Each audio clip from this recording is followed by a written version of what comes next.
This is Season 5 of The Score, the Team Roping Journal's podcast, where we cover the roping industry from top to bottom. This is where the team roping world talks. We talk through tough subjects, we talk big wins, and we talk real issues affecting the community. I'm your host and editor of the Team Roping Journal, 𝘪𝐿𝐶𝐄𝗲𝗏.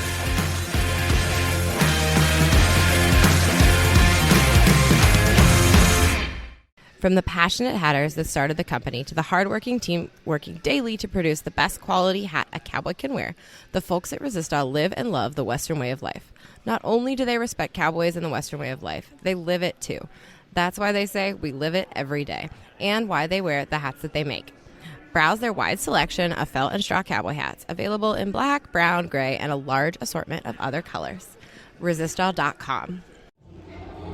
Hey everybody, this is 𝘪𝐿𝐶𝐄𝗲𝗏. Welcome back to The Score. We are in the press room at the Thomas & Mack, and we just got to talk to Tyler Wade and Trey Yates, who just won the go-round with a 3.9-second run. T. Wade called his shot. I asked him as he was walking to get on his horse if my steer report that we did tonight was right, and that said that was a stronger steer that Chad lost his rope on in round one. So he looked at me and said, nope, I've got the best one, and went and got on his horse, and sure enough, he made it the best one. At first out, they were 3-9, had to sweat out 14 other teams, but that was a really tricky round of cattle and a tricky round of team roping, so they held on with that 3-9, and the rest of the round, Jake Orman and Bryce Kreitz got their first big check of the week. They were second with a 4.5. Junior Dees and Levi Lord made another good run. They split third and fourth with a 4.7 with 𝘊𝘁𝘢𝘥 and Jonathan Torres. So those guys are on the board with a check 2 now. And Tanner Tomlinson and Patrick Smith, they were fifth with a 5 flat. And Caleb and Junior pulled ahead a little bit more. They weren't happy with their 8.8 second run. That was a leg, but they still won sixth, and they won $4,600. So they widened the gap a little bit more over Clay Tryon and Jake Corkill and Clay Smith and Jake Long.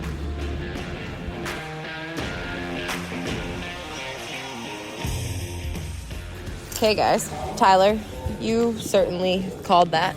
You said you had the best steer. I just thought your steer report was wrong when I seen it. You did? I told you I had the good one. Did you really were you just manifesting that you had the good one? Or did you... No, he handled good in the run through, and he was pretty good. He was? Yeah. I was just wrong. I just think you were misled. Thanks. Did you think you had a good one? Yes, I knew once Tyler told me what steer it was. Obviously, once I saw the video from the run-through and saw he hung on the end of it nice, I knew we had a chance to be fast. And, okay, talk about what happened last night. And apparently the internet loves your taped shirt, so please tell me about your taped shirt. Sorry, I might have posted your taped shirt on the internet.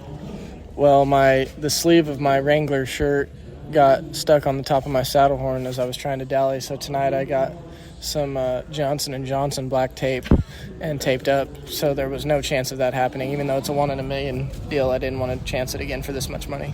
And that was not Wrangler's fault by any stretch of the imagination. It was simply a freak accident. It was a freak accident. Sorry, I was just trying to support my team. Okay. No, we don't need to negatively talk about Wrangler. Okay, tell me about the run. Give me the play-by-play, or did it just happen super fast? Run felt good. Wrangler shirt felt good. No, honestly, just being first out kind of takes the thinking out of it and just react. And for some reason, I hate being first, but we've done really good going first. Mm-hmm. So I tend to overthink it sometimes, and if the round's easy, I'll go take whatever place they give me instead of try to win one of the top 3 holes. So it honestly just worked out. Yeah, that was a weird round of team rope. Did you watch the rest of it from back there? Did I watch? Yeah. You were sweating through 14 teams, and I'm going to tell you now, like, you can go 3-9, 3-4, whatever, and maybe it wasn't that way 10 years ago.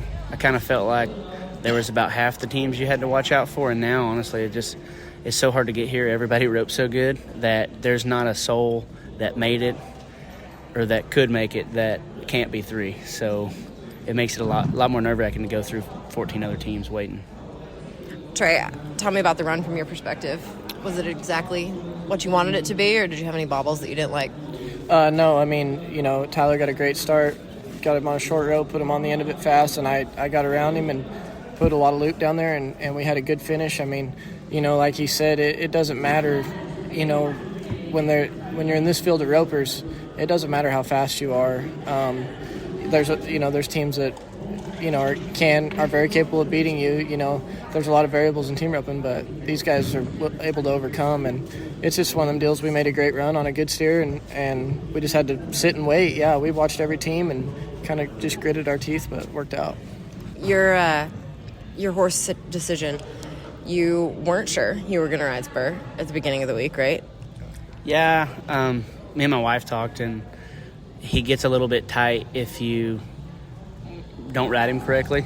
But if you ride him right, he feels great the whole time. So we were going to stick to him for now and then see if he did something wrong, maybe swap. Just depends on where we are in the average and everything like that, too. So, if you need to swap, tell me about the horse you're going to swap to. It's a bay mare I call Butters, and we call her Butters. Well, we call her Butters because everything's pretty butterhead. She's got a dent in her head, but she's really easy and forgiving, and she hasn't seen this setup a lot, which honestly, for the most part, makes for a better horse here because they don't know what's going on and they don't try to beat you. Trey, Dude, tell me about Dude. I mean, there's I don't know what we can say that we haven't said about Dude, but he's just, he fits me like a glove, and all I brought was him and my pony Black Betty for the Grand Entry, so I have no intentions of switching. And as long as he's sound, and if hopefully I get to make a couple more trips here, and that's what I plan on riding for a long time. Tell me about Black Betty. She's a 9-year-old mare. She's a pony I bought from Riley Pedro that had come from Mark Morrison that I heeled a lot on, and she's kind of cool, and it was fun to pack the Colorado flag on her, the Grand Entry. Is she going to be looking for her at Cowgirl Cadillac sale 2024? Is she a high-end sale pony, or? No, she's too special. She's going to have to be privately bought. Somebody's going to have to try her. Private treaty only. Okay. All right. Thanks, guys.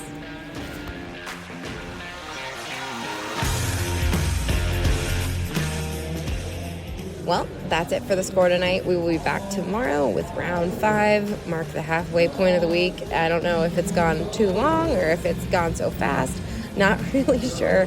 I hope you are having good runs if you're in Vegas, having a great time. I hope you're enjoying watching it at home, and we will talk at you tomorrow.